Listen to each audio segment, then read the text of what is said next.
Everyone, কেমন আছো তোমরা সকলে? তো এটা হলো অভিরাজের পৈতের দিনের ব্লগ। তো সেদিন আমরা সকাল 5:30টার সময় উঠে পড়েছিলাম। মানে এক তো ছিল কালীঘাট যাওয়ার দিন, তো অনেক দূরে যেতে হবে আমাদের। আমরা সবাই মোটামুটি 5টা 5:30টার মধ্যে উঠে চান করে চাটা খেয়ে একদম রেডি হয়ে বসেছিলাম। তো পৈতে অনেকটা না বিয়ের মতো, কিরম বলো তো, বিয়েতে বর তো আগে চলে যায়, তারপর বরযাত্রী যায়। এখানেও তাই, এখানে আমরা ছিলাম সবাই বরযাত্রীর মতো, সবাই খুব মজা করে যাচ্ছিলাম। আমাদের দাদা প্রথমে আমাদের নিয়ে যাচ্ছিল, দাদাই বাসটার বন্দোবস্ত করেছিল, খুব বড় বাস করেছিল, এবং আমরা সবাই খুব আনন্দে নাচতে নাচতে সবাই গেছিলাম। মানে একদম বলা যায় নাচতে নাচতে আনন্দ করতে করতে খুব সুন্দর হই হই করতে আমরা সবাই মিলে গেছিলাম।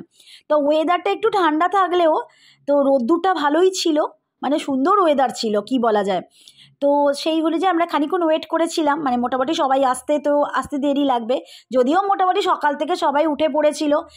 এরম কোনো ব্যাপার ছিল না যে কেউ লেট করছে বা কেউ, মানে মোটামুটি অর্গানাইজ করে আমাদের বাস ছেড়ে দিয়েছিল।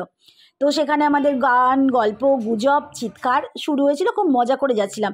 এই এসে গেছি আমরা নবান্নর কাছে। নবান্নর এই জায়গাটা আমাদের সবারই খুব ভালো লাগছিল।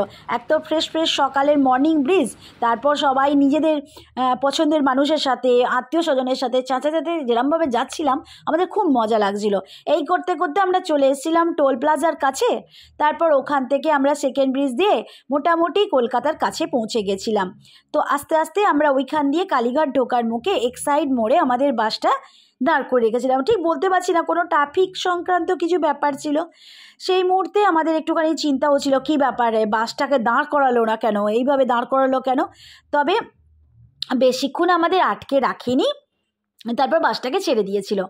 তো আমাদের খুব মজা হচ্ছিল। আবার আমরা যাচ্ছিলাম, যেতে যেতে আমরা পৌঁছেছিলাম অনেকটা ছেষট্টির পল্লীর কাছে, মানে যেখানে ছেষট্টির পল্লী, চৌষট্টির পল্লী, কালী পুজোগুলো, দুর্গা পুজোগুলো হয়, সেইখানে আমরা পৌঁছে গেছিলাম। তো ওখানে বাসটা আমাদের রাখা হয়েছিল। তারপর আমরা ওখান থেকে হাঁটতে হাঁটতে আমরা সবাই মিলে কালীঘাটের মন্দিরের উদ্দেশ্যে রওনা দিয়েছিলাম। তো যেতে যেতে আমাদের খুব ভালো লাগছিল। তা আমাদের অনেক আত্মীয় স্বজনের ইচ্ছে ছিল কালী মাকে দর্শনও করবে, যেহেতু মন্দিরের অত কাছে গেছে, তো কালীঘাটের মাকে একটু দর্শন করবে। আর অনেকেরই ভিক্ষে দেওয়ার ব্যাপার ছিল, মানে অনেকেই সকাল থেকে উপোস করে গেছিলেন। মানে সুমি বৌদিরা তো নিশ্চয়ই, ওনারা তো একদম খালি পেটেই ছিল, সারাদিন কিছু খায়নি। বাকি আত্মীয় স্বজন অনেকেই মোটামুটি সকাল থেকে কিছু খায়নি ভিক্ষে দেওয়ার জন্যে। তারপরে আমরা ওখান থেকে কিছু ফুল কিনে নিয়েছিলাম, মানে মন্দিরে যাওয়ার জন্যে জবা ফুলের মালা। জানো তো মন্দিরের ওখানটা তো বেশি এক্সপেন্সিভ মন্দিরে মালাগুলো নেয়, সেক্ষেত্রে যেমন রাস্তায় একটু কম টাকায় পাওয়া যায়।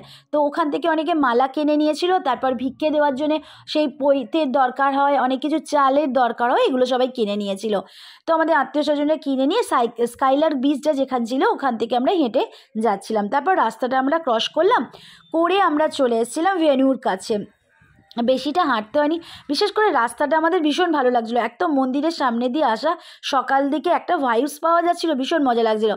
তারপর আমরা পৌঁছে গেছিলাম ভেন্যুতে, এবং সিঁড়ি দিয়ে উঠে যেখানে অভিরাজের পৈতে হচ্ছে সেখানে গিয়ে আমরা হাজির হয়েছিলাম। নেক্সট ব্লগ পরে দেখাবো আমি।